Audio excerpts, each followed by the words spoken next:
Ahí aparece. Sí, Bien. Bueno, vuelvo a empezar más o menos. Lo que yo quiero hacer acá es resolver el capacitor cilíndrico, asumiendo que solamente tengo B1 y B2, que son el potencial del cilindro de adentro y el potencial del cilindro de afuera. Entonces, la ecuación de Poisson, al no haber cargas en un radio intermedio, se convierte en la ecuación de Laplace, que es esta. ¿Sí? En cilíndricas, el laplaciano toma esta forma y obviamente para resolver esta ecuación necesito condiciones de contorno que justamente son B1 y B2. B en radio 1, B1, B en radio 2, B2. Uso el mismo argumento que usé en la clase pasada para las esferas. Digo que como mis condiciones de contorno son en superficies de R constante, puedo asumir que la solución no depende de R, y bueno, y mandarme. Y si la solución da bien, por unicidad es la solución. Así que ya está. Con ese argumento digo, bueno, toda esta parte, chao, se va. ¿Sí? Y me queda solamente la parte radial. ¿Sí? Este R es la coordenada radial cilíndrica, ¿sí? No es esférica. No nos confundamos. En general en los libros la coordenada radial cilíndrica es ρ, pero bueno, ρ también es la densidad de carga volumétrica. Entonces pasa lo mismo que con el potencial, que algunos lo ponen como B y otros como phi, pero phi también se confunde con el ángulo phi, entonces se mezcla todo. Pero bueno, acá aclaramos que R es la coordenada radial cilíndrica, ¿sí? Estamos en coordenadas cilíndricas, ¿sí? Bueno, el 1 sobre R se va, me queda la derivada de esto es igual a 0, o sea que esto es constante. Llamo a esta constante. Y lo que hago es pasar la R para el otro lado, paso el diferencial de R e integro. Esta integral es logaritmo de R más B. Ahora, como R siempre es positivo porque es un radio, las barras de módulo se van. Esto es solamente logaritmo de R, no de módulo de R, ¿sí? Entonces planteo mis dos condiciones de contorno. En B, perdón, en R1 B vale B1. Reemplazo R1, ¿sí? Acá. Y lo mismo para en R2, sé que vale B2 y reemplazo acá. Hago lo mismo que hice en el caso de esféricas, resto las dos ecuaciones para que me quede delta B directamente. B1 menos B2 es delta B, ¿sí? Entonces, delta B, resto las ecuaciones, uso la propiedad de los logaritmos, que cuando los resto quedan uno sobre el otro, entonces despejo A y me queda que A es esto, ¿sí? Ahora meto A acá arriba para encontrar B,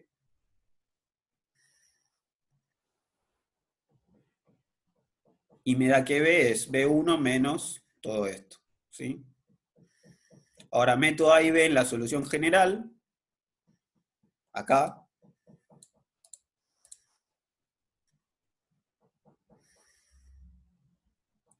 y bueno, reordenando me queda que el potencial para R interior al capacitor, es B1 más delta B sobre logaritmo de R1 R2, logaritmo de R, acá está la dependencia de R, menos logaritmo de R1. Esto se puede escribir mejor, más elegantemente por ahí, pero para calcular el campo eléctrico está bárbaro ponerlo así porque yo ya veo que esto se va y que esto se va cuando haga el gradiente, que es la derivada, ¿sí? Entonces, me aparece el menos, la derivada del logaritmo de r es 1 sobre r, el r versor por la definición del gradiente, y este menos lo que hago es usarlo para dar vuelta el logaritmo, ¿se entiende? O sea, lo que hago es hacer que las restas del logaritmo sean al revés, ¿no? Y eso hace que me dé vuelta y me queda el logaritmo de R2 sobre R1, sin el menos adelante. Bien, ahora lo que hago es, tomo una superficie cilíndrica, como hago siempre en el caso de cilindros infinitos, donde sí le pongo tapas, y estas tapas tienen, la diferencia entre las dos tapas es una altura h genérica, que la pongo en mayúscula, ¿sí? Entonces, la carga encerrada es una densidad de carga superficial que no conozco, integrada en una superficie cilíndrica de radio R1, porque la carga que está encerrada está a radio R1, está sobre la superficie en realidad, y altura h del cilindro, ¿sí? Entonces, al hacer esta integral, me queda que la carga encerrada sobre epsilon 0 toma esta forma, ¿sí?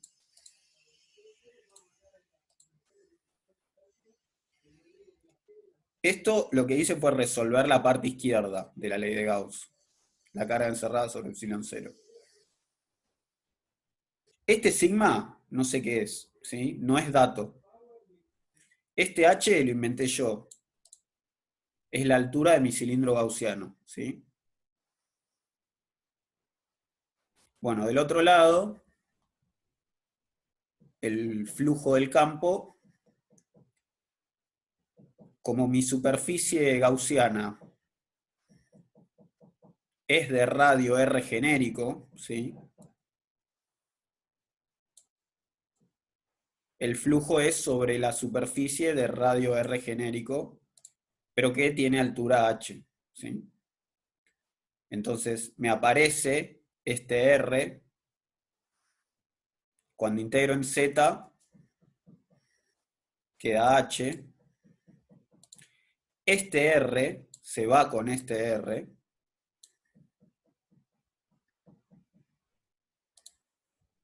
y me queda 2πh delta B, esto, ¿sí? La expresión del campo eléctrico que yo había encontrado era toda esta. Ahora, igualo los dos miembros de la ley de Gauss, y me queda esto. Ahora, yo dije que quería encontrar la carga, ¿sí? ¿Cuál es la carga? La carga es una carga por unidad de longitud, porque el cilindro es infinito, entonces la carga en realidad es infinita. Entonces la carga por unidad de longitud es la densidad de carga multiplicada por la superficie, que es 2πr1 sin unidades de altura, ¿se entiende? Porque es por unidad de longitud. Y si se fijan, esto es una carga superficial, o sea que tiene unidades de carga dividido distancia al cuadrado. Y se cancela con esta distancia, las unidades si quieren, y me queda una carga por unidad de longitud, efectivamente, ¿sí? Entonces Q longitudinal es 2pi R1 sigma, ¿sí? Y es igual a todo esto. Se me cancelan las H's en el proceso, ¿sí?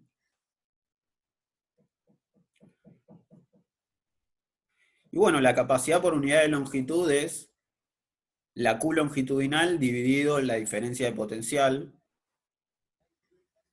y directamente es poner mi Q longitudinal, que es todo esto, dividido delta B, y se me va y me queda esto, ¿sí? Ahora, si miran en la teórica, como lo había calculado Pablo usando el otro método, sabiendo la carga,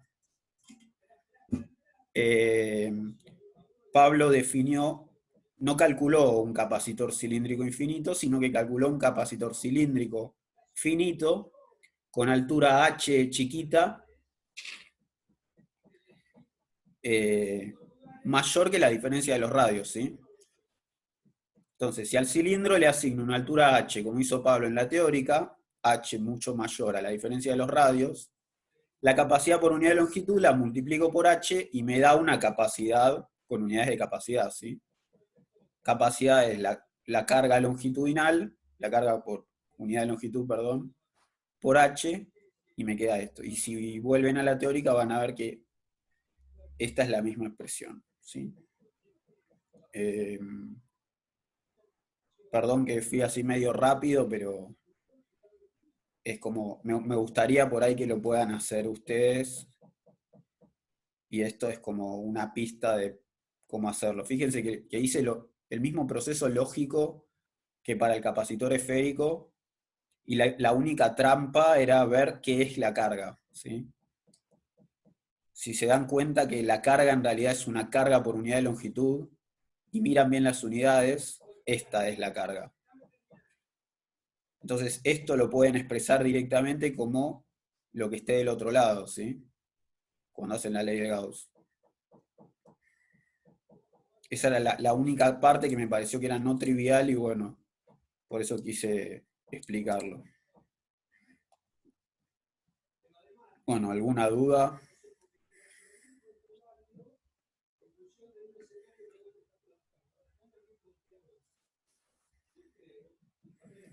Y Pablo, yo te hago una pregunta por ahí más, no sé si es muy relevante o no. No cursé Mate 4, pero quería ver si podía pensar la ecuación de Laplace como una especie de homogénea de la ecuación de Poisson. No sé si se puede pensar así, como para ayudarme un poco a ubicarme qué estoy haciendo. Eh, Mira, O nada que ver. ni, ni idea, pero para mí no. O sea, para mí no. Para mí la ecuación de Poisson es el laplaciano del potencial es igual a eh, la densidad de carga en ese punto. Es una ecuación punto a punto, ¿sí? Se llama ecuación local, o sea, vos en un punto podés plantear siempre la ecuación de Poisson. Si justo en ese punto no hay densidad de carga, ¿cuánto vale la densidad de carga? Cero. Cero. Entonces te queda. Ahora, eso que dijiste, no sé, la verdad. Eh, ¿Puedo hacer un comentario al respecto? sí, obvio. Lo que vos decís, Lucas, es medio cierto a este nivel, porque cuando nosotros, si vos tuvieras un ρ del otro lado, pero que solo depende de R, vos seguís pudiendo hacer esta suposición de, bueno, si el ρ que yo tengo depende de R, yo puedo tirar todas las dependencias en phi y en z, y lo que terminás teniendo es una ecuación homogénea, no homogénea, pero una ecuación de orden 1 más parecida a las que seguro viste en Mate 3.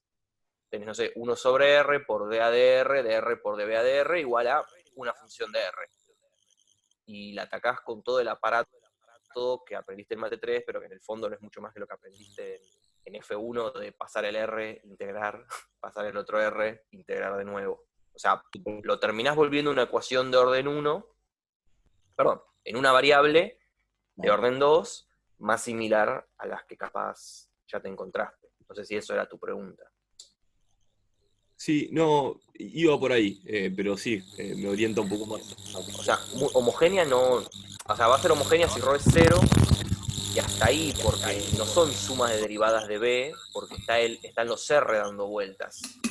Así que no es como, no podés decir la solución es E a la una matriz y encontrar los autovalores y todo eso a lo Mate 3, tanto no. Perfecto, perfecto. Gracias. Fíjate que esta parte en realidad es un truco. Esto. La parte radial es un truco. Si vos buscás esta expresión, esta expresión te queda como una derivada segunda, sin este R, no sé si con el 1 sobre R cuadrado afuera, algo así, habría que hacer bien la cuenta. Haces par, no, haces regla de la cadena. Sí, sí. Y te queda lineal en D, sí. O sea, esto es mucho más fácil de resolver porque directamente haces esto y ya está. ¿Sí? Olvídame del chat. Bueno, no sé, Andrea, si querés que comente algo sobre el overleaf o ya no hay tiempo, no sé. Ahí está, es algo tipo así. ¿Cómo algo del overleaf? Ah, para ver cómo escriben. ¿Querés Sí, bueno, comentar algo? como decir, Dale, bueno, no se hay pueden crear problema. una cuenta y esto se usa así, pero... Dale. eh, Enseñanzas para la vida. sí, para todo el resto de la carrera, ¿no? Porque Claro, por eso. después Herramientas. para escribir los informes de Labo, bueno, yo empecé a usar en Labo 6 recién. Yo usé Word hasta Labo 5 inclusive, ¿sí? Que está mal, ¿sí? No lo recomiendo. Pero bueno, la tesis sí o sí la van a tener que escribir en látex. No hay No, y otra. además hoy en día, dado que también cambia la manera en que estamos estudiando, les puede ser una herramienta interesante. Claro. Word is dead, baby. Word is dead. Sí. Word dice, Bueno, acá, o sea, ustedes cuando se crean una cuenta,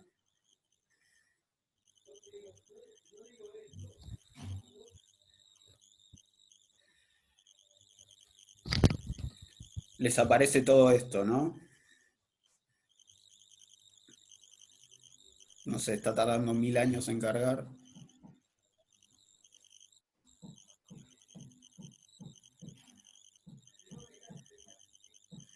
Bueno, mientras carga voy explicando más sobre el código.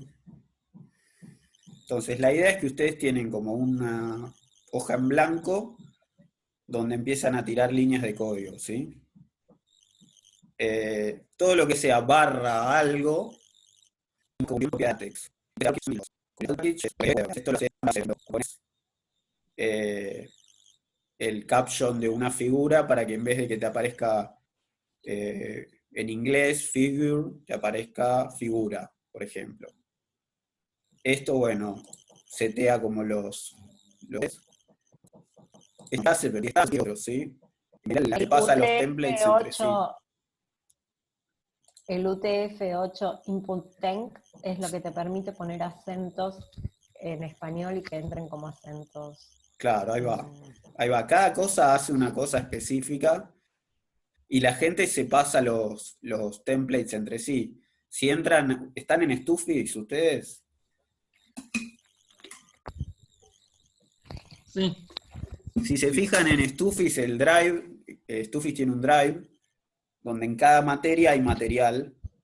Hay una carpeta que es creo que material adicional, algo así, donde directamente hay un template de LaTeX para escribir la tesis, ¿sí? Por ejemplo. Entonces, después hay templates para pósters, hay templates para artículos ordenándolos por sección y por capítulo y todo eso, ¿no? Este, por ejemplo, NatBib, es para ordenar la bibliografía.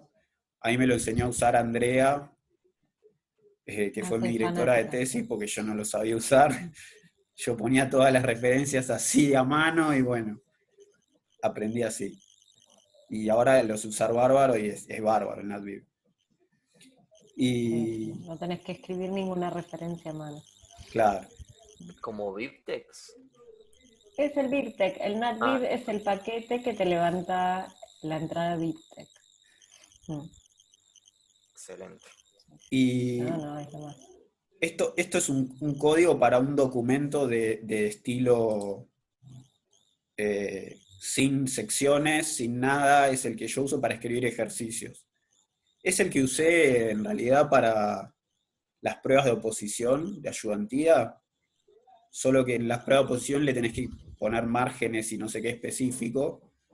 Pero bueno, como en la prueba de oposición te obligan a escribir, no sé, 3 hojas, esto no lo podés hacer y tenés que juntar todo, ¿sí? Pero bueno, al final ese template me terminó sirviendo para hacer ejercicios porque si quiero poner un título lo pongo en negrita y listo, o sea, no. Después cuando tengan que hacer informes de laboratorio y eso, hay templates donde acá aparece un coso con el título, con el nombre del autor, los nombres de las filiaciones de cada autor, este autor es de tal universidad, este de tal, eso para escribir papers, ¿no? Después, bueno, obviamente, introducción, resumen, te ordena todo con números. Este no, ¿sí? Ahora, lo que sí hace este, que tiene acá, metido por acá, creo que es MathTools, que es el que te incluye poder meter ecuaciones, ¿sí? Cada vez que dice begin equation y end equation, todo lo que está en el medio es, creo que lo mismo, el mismo código que les enseñaron a usar Andrea y Facu en el editor de ecuaciones, solo que como decía Andrea hoy, el begin equation y el end equation está como implícito, ¿sí? Entonces fíjense que toda esta cosa, por ejemplo, barra nabla es el operador triángulo para arriba, que lo usan como gradiente, como laplaciano, frac para fracciones, barra partial es el símbolo de derivada parcial, este left y right, ¿dónde está el right? Son para que los paréntesis se queden más grandes, cosas así, ¿sí? Y después si quieren invocar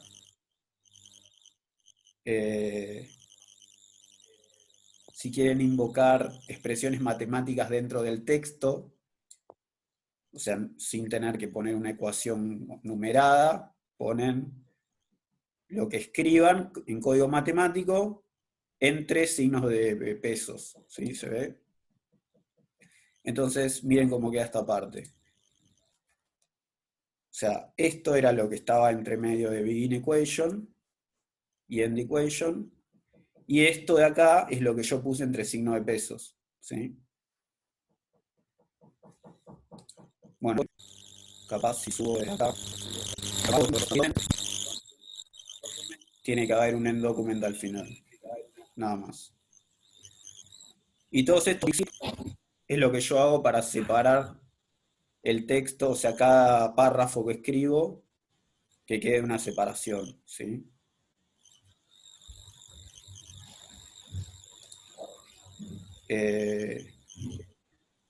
Les puedo pasar de este ejercicio el main text, se los paso como en un Word o no sé, o directamente creo que les puedo pasar el archivo.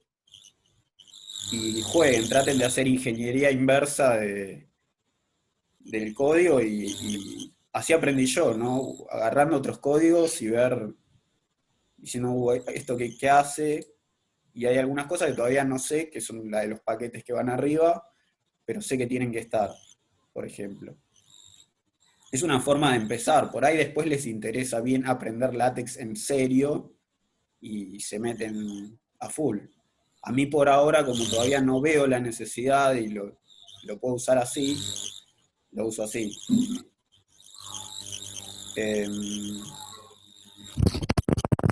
A ver si acá me puede ir para arriba.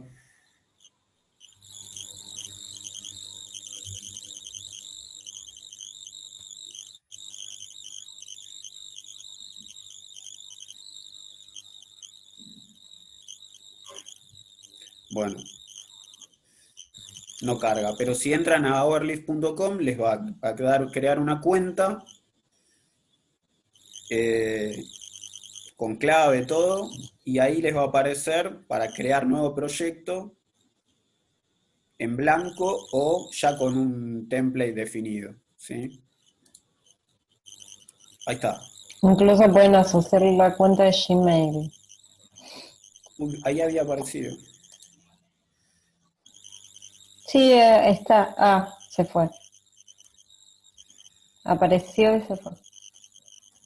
Bueno, entonces ahí Ah, no, directamente no. ponen donde dice New Project y ahí le ponen el template que quieren usar. Y después hay un template modelo que les viene cada vez que ponen New, que les pone un título, un autor y sección 1, introducción, y se lo separa por secciones automáticamente. O sea, ya el template por default que viene en el programa, en el overleaf, ya es con secciones, ¿sí? Si quieren eso se lo pueden sacar y hacerlo como el que hice yo para resolver ejercicios, ¿sí? Pero bueno, el de sección sirve para hacer informes y eso. Y bueno, eh, nada más. Perfecto. Deja de grabar, Pablo, así después me mandas el video. Chao. Deja de grabar.